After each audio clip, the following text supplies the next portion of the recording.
The Israeli military says early investigations contradict a claim by Yemen's Houthi rebels that they fired a hypersonic missile into Israeli territory. Israel says it was a less advanced ballistic missile. The military acknowledged the projectile evaded Israel's early air defense system and was only partially destroyed. Some of the debris landed close to the international airport near Tel Aviv. Israeli Prime Minister Benjamin Netanyahu says the Houthis will pay a heavy price for the attack. We are in a multi-front battle against Iran's axis of evil that strives to destroy us. This morning, the Houthis launched a surface-to-surface missile from Yemen into our territory. They should have known by now that we exact a heavy price for any attempt to harm us. Those who need a reminder in this matter are invited to visit the port of Hodeidah. Anyone who attacks us will not escape from our arms. Hamas is already learning this in our determined action that will lead to its destruction and the release of all our hostages. The Houthis say the new hypersonic ballistic missile was painted with a Palestinian keffiyeh or scarf. The group says it was targeting a military position in the Jaffa area. The weapon was launched from Yemen at dawn, triggering air raid sirens in central Israel at 6:30 a.m.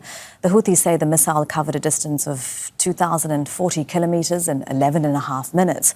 On June 5th, they unveiled a solid fuel missile, saying it was the first operational use of the hypersonic missile. While the Houthis say the missile is locally made, analysts believe it resembles an Iranian design capable of hypersonic speeds. Hussain al-Bukhaiti is a pro-Houthi journalist and political analyst. He says the missile fired into Israel was built in Yemen and not supplied by another country such as Iran. Yemen has been under blockade since as well till today. Yemen is still under a Saudi blockade. They only allowing some fuel and food ship coming to Hodeidah port, and in Hodeidah port there are a UN inspector there to check in those ships. So for Israel or for any other country to claim that those missiles is coming from Iran, I mean it will be really hard to transfer or to smuggle a missile that weight several tons and as well is 12 to 15 meter long. Just they try to actually to avoid to convince themselves that those missiles actually they are built in Yemen and that Yemen are launching those missiles against Israel. I can say that I believe that this missile, the hypersonic missiles, it could be Hatim 3 or 4. We remember that in the end of June, Yemeni army has launched its first hypersonic missiles, was called Hatim 2, targeting an Israeli linked ship east of Socotra Island, which is about maybe 800 to 1,000 kilometers away. So that missile was actually medium range. That's why I believe it could be Hatim 3 or Hatim 4. And of course, Yemeni army, they are well prepared for a long war with the Zionist state of Israel. And of course, when they, as an example, target Tel Aviv with a drone, that's actually not their latest drone, because it will be silly for a country to use its latest missile. That's why I believe that the missile that they have target the Zionist state of Israel today, they have maybe 3 to 4 upgrade ready for that for these types of missiles. And I can think as well that Yemeni army could launch at one point not only one missile, but they could launch more missiles against Israel, against especially the capital city of the Zionist state. Alexandre Vautrever is editor-in-chief at the Swiss Military Review and a security and defense policy specialist, and he's joining us live from Geneva. Thank you very much for your time. So it's what we know is it's the first time the Houthis have managed to hit central Israel with a missile. They say it was a hypersonic ballistic missile. Israel says it's not, that it's a less advanced ballistic missile. From what you've seen, from what you know so far, is it a hypersonic ballistic missile?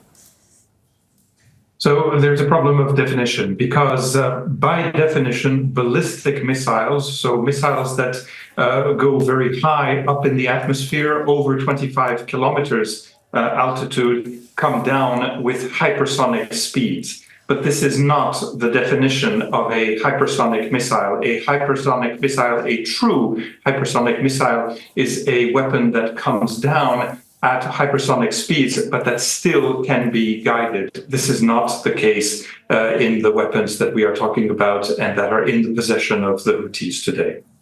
Okay, we heard from a pro-Houthi journalist earlier who said that the missile was made in Yemen. Do you think that's likely?